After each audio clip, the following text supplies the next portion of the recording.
Hi, I hope this video finds you well, and today we're going to have a little bit of a chat about Psalm 51. Now I'm recording this in the morning and I'm the only one up in my house at the moment, so if somebody comes crashing down the stairs and starts getting their cornflakes, please be patient with me. We're going to be looking at Psalm 51 this morning, and it's quite an incredible psalm which talks about forgiveness. But before we look into the psalm, I'd like to give context for the psalm and explain to you where it comes from. And I'd like to tell you a bit of a story. And the story is about a king. And this king wasn't born into kingship. He was born into quite a humble context, but was chosen to be king. And he was very successful. His nation became prosperous. The borders became pushed out. The country became bigger. And many things were really good during his reign. But there came a period where he became potentially a little bit lazy. And while his army went out to fight, he stayed back. And on one of those occasions, he was taking a stroll in the evening, high up on his palace, and he looked across the city and he saw a woman. And that woman was bathing, probably what she thought was in a private way on the top of her roof so that no one could see. But she was naked. And this king thought, wow, she's really nice. He was heterosexual and he was very tempted by her, and he dwelt on that thought and summoned her to his palace. He slept with her. We don't know how consensual this was, but he slept with her and then she went back to her home. So a pretty rash act. Certainly there was some objectification there of the lady, a very troubling thing to happen. And it seemed like that could have been the end of the story. But there was a consequence, and the consequence was a few days or weeks later, the lady realised that she was pregnant and sent word to the king and said, I'm pregnant. So instead of sorting out his sin and the problems he'd caused, he decided to dig deeper. You see, the lady was married, and she was married to a man who was serving in his army. So he thought if he called this man back from action, brought him back to the city, asked him to spend some time with his wife, he could cover over the sin, cover over the mistake he'd made, and the man would think that the baby was his. That happened, but the man was so honourable, he said he didn't want to enjoy time with his wife while all his compatriots were fighting in the army. So he stood outside the house and didn't go in. So the king dug still deeper and sent the man back into the battle and instructed his leader of the army to put this man right at the front of the battle where the fighting was most fierce in order that he would die. And die he did. And so we have a list of awful things that king did. Objectification of a woman, rash behaviour, laziness, murder. Just seems extraordinary that he would do all of these things. But the story doesn't stop there. You see, there was a wise man who found out about all these things, and he knocked on the palace door, and he walked in and he told the king a story. And the story was of a rich man and a poor man. And the rich man had lots of stuff and the poor man had very little stuff. And one day, a visitor came to the house of the rich man, but he didn't want to take any of his own stuff to feed and host this visitor. So he went across and he stole from the guy that had got nothing in order to be a good host for this visitor. And when this wise man had finished the story, the king was mad. What the heck? How can this be? What an utterly dreadful thing to do. That guy needs to be killed, punished, everything. Throw the kitchen sink at him. What an awful person. And the wise man said, that was you. When you took that lady, potentially against her will, certainly against her husband's will, you were that man. And the walls came down. Now, as we know, as you almost certainly know, that person was King David, the wise man was Nathan, The lady was Bathsheba, and the husband was a chap called Uriah. And that's the context in which David puts pen to paper and starts to write Psalm 51. But before we go into Psalm 51, I just want to acknowledge something that might be in your minds, it's certainly in my mind, and that is the sometimes troubling and challenging nature of the Old Testament. All those dreadful things that happened, how do we square all of those things? How do we understand how God is interacting in that situation and seeming to allow these things to happen? And I think it's generally the challenge for me in the Old Testament that there are gaps, things that don't happen, which I wish did happen. And sometimes there are troubling times where things do happen, and I think, oh, my goodness me, how did God allow that to happen? I can't reconcile that with my experience of God. And what helps me, and if you're troubled by this at all, maybe this will help you a little bit as well. It certainly doesn't answer all my questions, but it does help a little bit, is understanding this, that the Old Testament was about the God of acts, not as in Acts of the Apostles, but the God who acts. He does stuff. He interacts with people. Now, that might sound normal because most of us have been in and around the Bible for a long time, but in the context of holy books, this is fairly unique. So if you think of the Quran or the Book of Mormon or the writings of Buddha, they're typically a direct line from God, or a God, which are scribed down, so a list of things, or they are books of wisdom.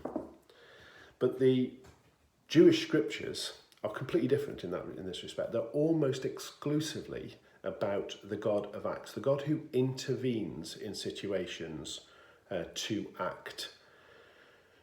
And because these are just acts that happen here and there over time and in diverse places, sometimes they don't create a complete depiction of who this God is.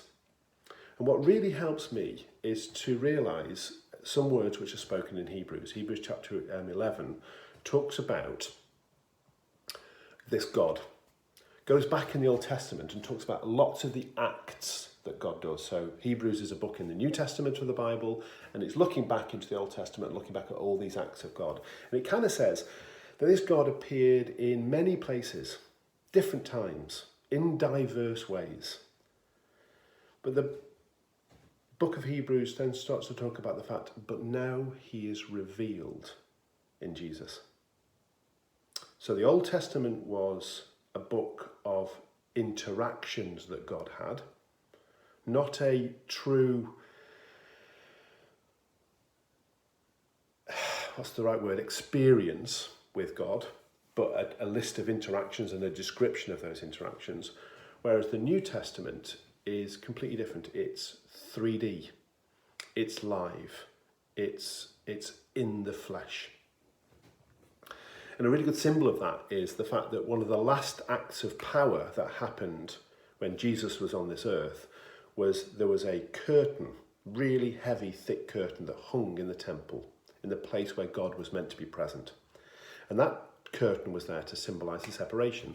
Because even though God in the Old Testament was a God of acts, the God who came to earth and did things and interacted with humans and wanted to guide his creation, wanted to have a love relationship with his creation, but was just, please forgive me for using the word just a God of acts.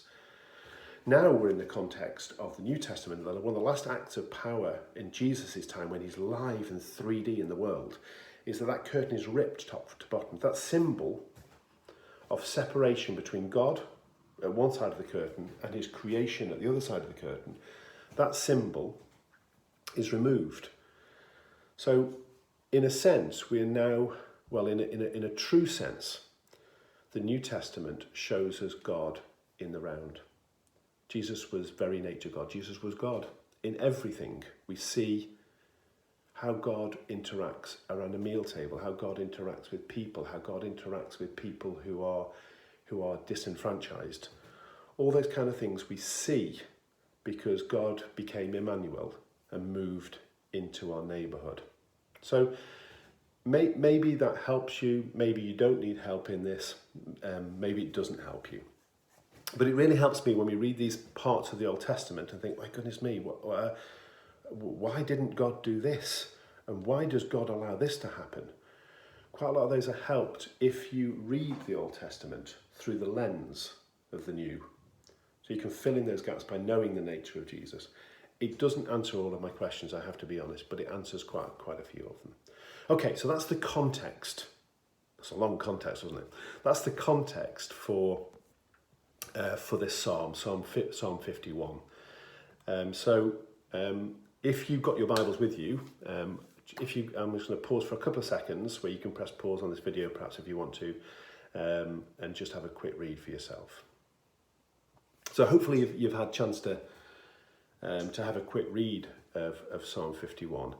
And as we talk about it now, I just want you to centre yourself and put yourself in the situation of King David. This king who has just been made aware of the most desperate sins. Not that we can call any sin worse than any other sin, but boy, they were bad. And all the barriers had come down, and he was faced with the enormity of the sin he had done against humans, and the sin he had done against God. And I'm just going to split the psalm up into 5 sections and just quickly put some signposts in there about the things that I observed and I found interesting and potentially helpful. And I've called them all different sections. So I've called sections 1 to 6, I've called it fessing up or confessing. So this is David saying, look, this is really bad. I'm really bad. But he starts off, interestingly, by calling for mercy from God. And he asks for mercy in 2 contexts. He asks for mercy from the very nature of God, and he asks for mercy from the very actions of God. So he says, God, please have mercy on me because of your unfailing love. David knew, even at the time of his most desperate and worst sin, that he was approaching a God who was consistent in his promise to be a God of love. So he was appealing to the nature of God. And that's our situation as well. That's the confidence that we can have when we come to prayer. We're not praying to something other than a God who is a God of unfailing love. That's quite good. And the other thing is that David appeals to is the way God behaves. And the way God behaves is compassionately. It's a foreshadow a little bit of Jesus, because you can only really have true compassion if you walked in those shoes. And Jesus walked in our shoes. But David appeals to the God of compassion, God of understanding.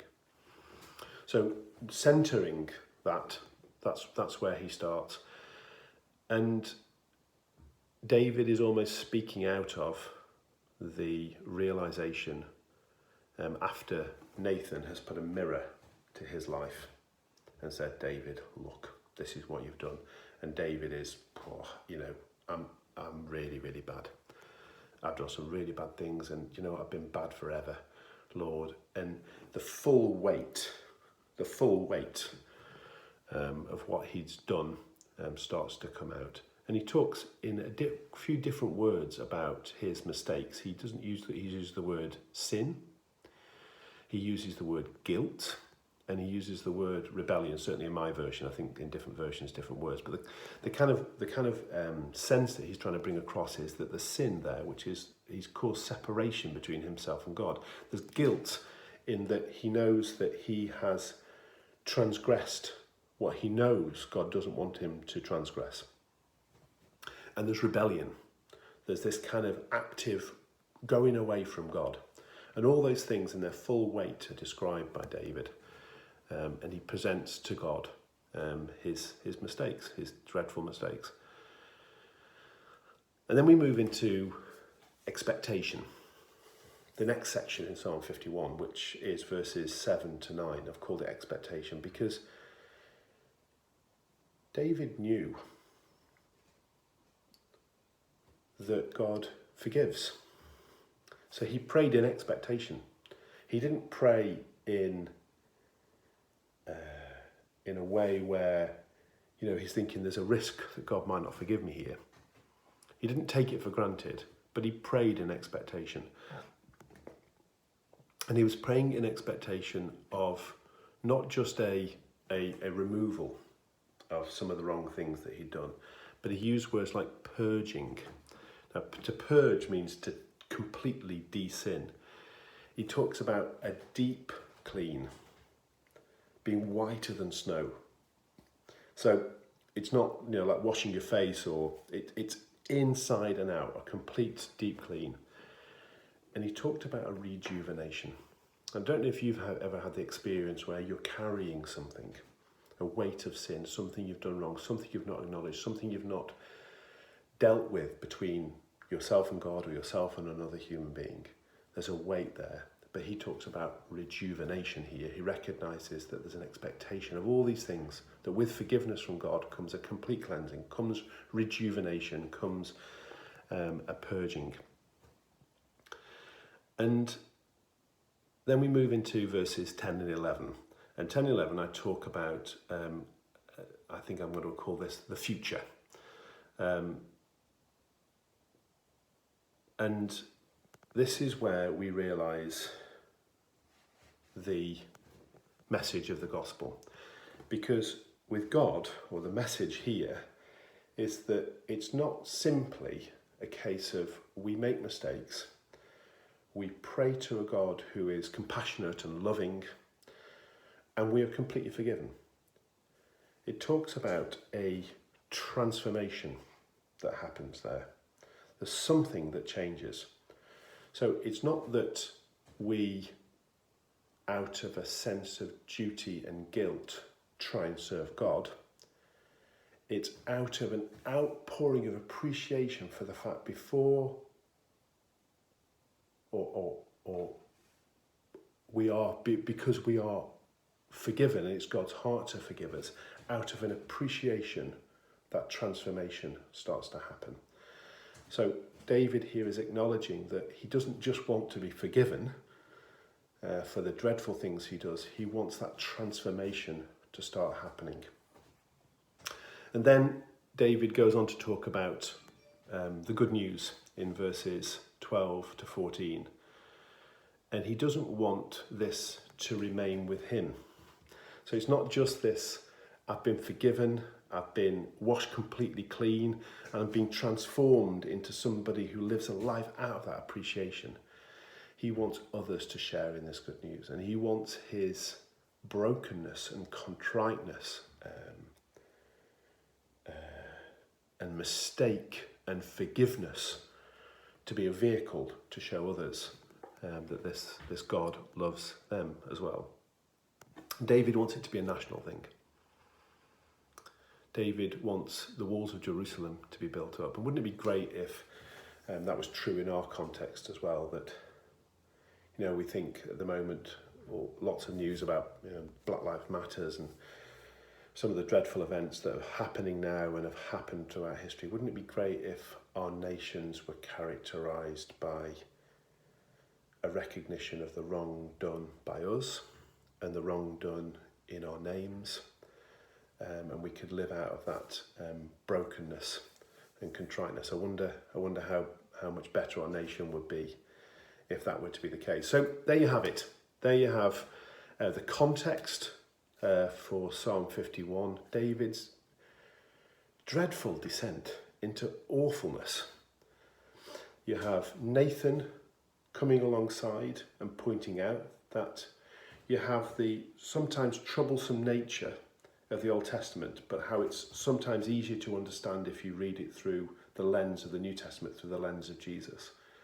And you have this most incredible psalm written by a broken David who realises the full extent of his sin, but also realises that he worships a God who forgives, completely, wipes sin away, transforms, and transforms in order that we can transform the context in which we live.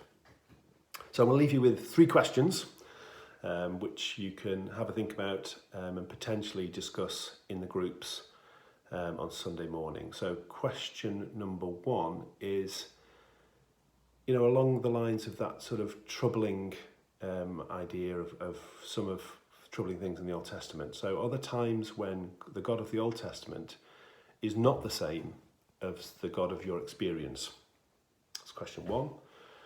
Question number 2 is, who or what is the Nathan in your life? Who's the person or people? What is the thing that you allow to speak into your life, to open up the window, to understand where you've got flaws and where you've made mistakes that need to be acknowledged? And the last one isn't really a question. The last one is just an opportunity for you and your groups just to have a chat about your experience of forgiveness. David's experience of forgiveness in Psalm 51 is mind-blowing, that he could be forgiven from that level to the level that he was. So in the third question isn't really a question. It's just an opportunity for you to explore in your groups that about your experience of forgiveness. So thanks for listening to me. Unfortunately, nobody came down the stairs and disturbed our talk. But bless you, and I hope you have a good rest of your day and the rest of your week. See you later.